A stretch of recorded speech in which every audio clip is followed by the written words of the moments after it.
Good afternoon, Mower Medic 1. Today we have an MTD riding mower on the bench, and the issue is that it was running fine. He was cutting the grass and it died just like you turned the key off.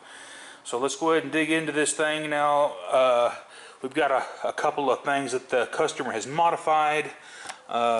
We have to, the instructions were to turn the key to the on position, and then the start button is here. And just listen to this thing, the way it sounds when it starts. Pop, pop, pop, pop, pop, pop, pop. More than likely a valve issue. So let's go ahead and get this thing torn down and just let's look and see what we got. Now this engine is proprietary to MTD. It's just a generic Briggs & Stratton clone is what it looks like to me, sort of. A Chinese clone of a Briggs & Stratton possibly. But what's going on is we're having some issues with the valves, I do believe. I think I mentioned that earlier. So let's go ahead and, oh, what I want to mention to you also, like if you go to order parts for this engine, you're not going to find a model number on the engine. What you want to do, you want to come back here and you want this number right here, if it'll focus. It's pretty bright, isn't it? Yeah. But that model number right there will get you parts for your tractor, belts, pulleys, blades, stuff like that. And on the IPL illustrated parts list will be all of your engine parts, and they will have MTD part numbers. Let's go ahead and remove the valve cover. I've already cracked the bolts loose.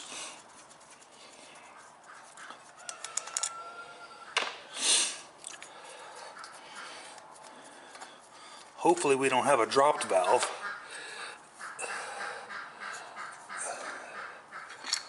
Oh wow, look at there.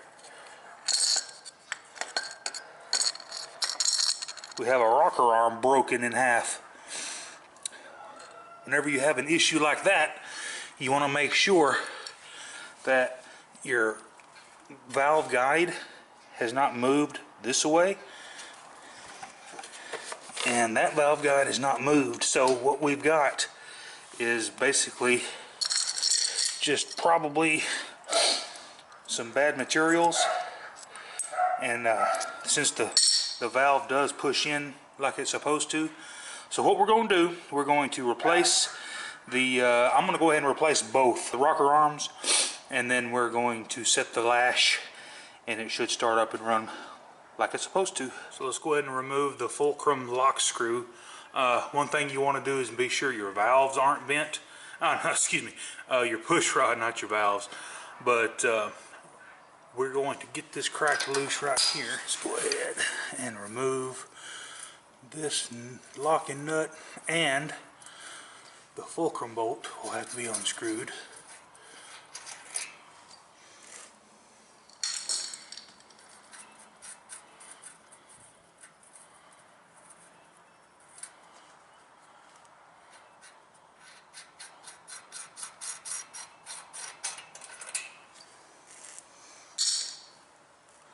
The part number for the rocker arms are 951, if I can read that, 11966. You want to inspect your fulcrum, this wear point here, make sure you don't have anything that will catch a nail or anything like that. You just want a good polished fulcrum that's not pitted or got any burrs on it. Carefully remove the old rocker arm holding the push rod with your finger so it doesn't come off the lifter, and we're going to slide on the new one, making sure they are identical.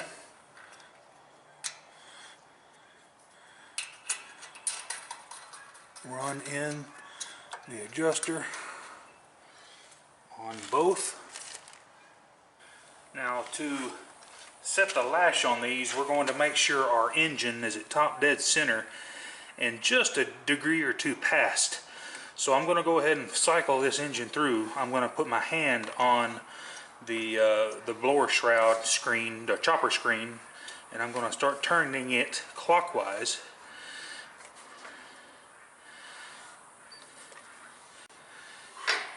And there was that little click. That was the compression release engaging.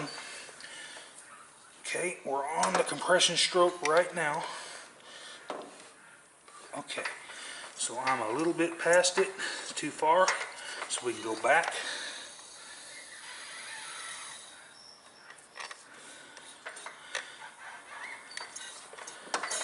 Okay, so what I'm doing is just turning the engine by hand. So what we can do now is set the lash. So get you a 5/1000 feeler gauge, and we're going to set it in here on top of the valve stem and the rocker arm. We're going to turn this in, and that's going to close the gap on the rocker arm and valve stem. And we want just slight drag. If it's too tight, it'll bind up in here. So just too loose, just a slight drag. That's about perfect. So what we do now, we install the lock bolt or lock nut back onto the shaft here.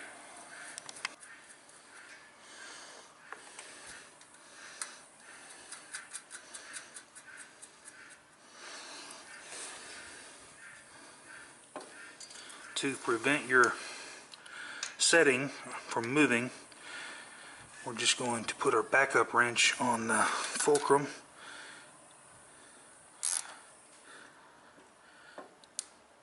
and just snug it. You don't have to kill it.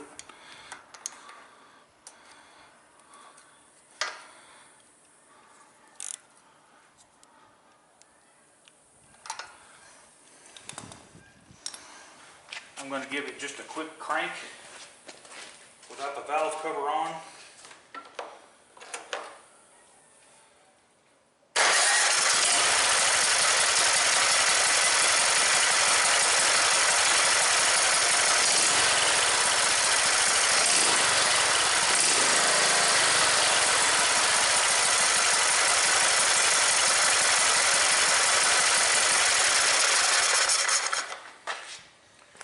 And then what I'm going to do is just make sure my lash is at 5/1000 after letting it run for just a few seconds.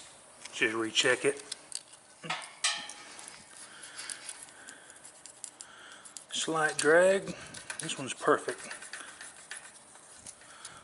Old trick you used to be able to do is be able to have that just hang there and just use, and you can't get no better than that right there. So next thing we'll do is just put a new gasket on the valve cover, and we'll button her back together. Easiest way to get these old O-rings out of here is just use a pick and get up underneath of it.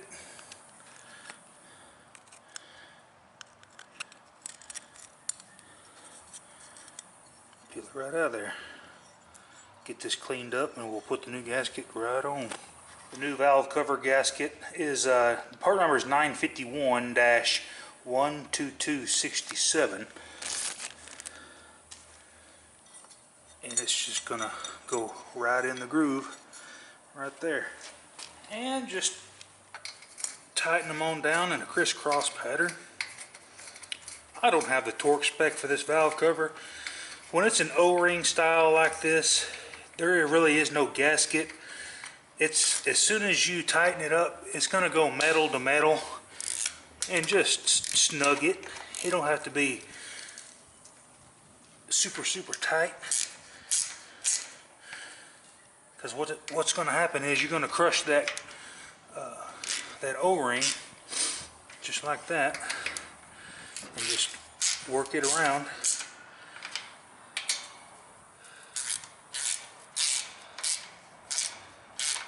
And once you feel that O-ring do its thing, just go back around it and just give it just a little bit more.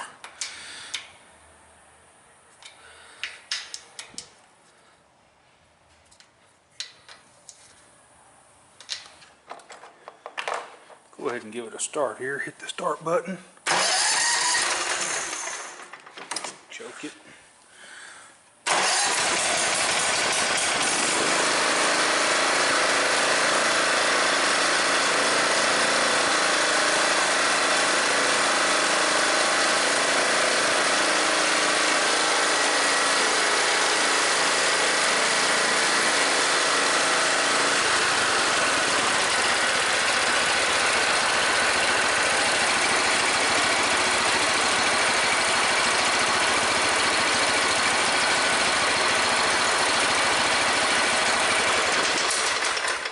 Alrighty guys, we got the MTD riding lawnmower going one more time for a good friend of mine that lives down the road.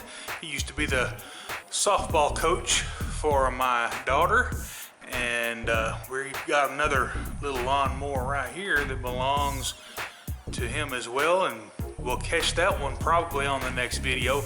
But hey, if this helped you out, and I hope it did, because this is a prevalent problem on these engines, and give me a thumbs up and hit that like button, and subscribe if you would, and we'll catch you guys on the next one. Have a good one. More Medic One.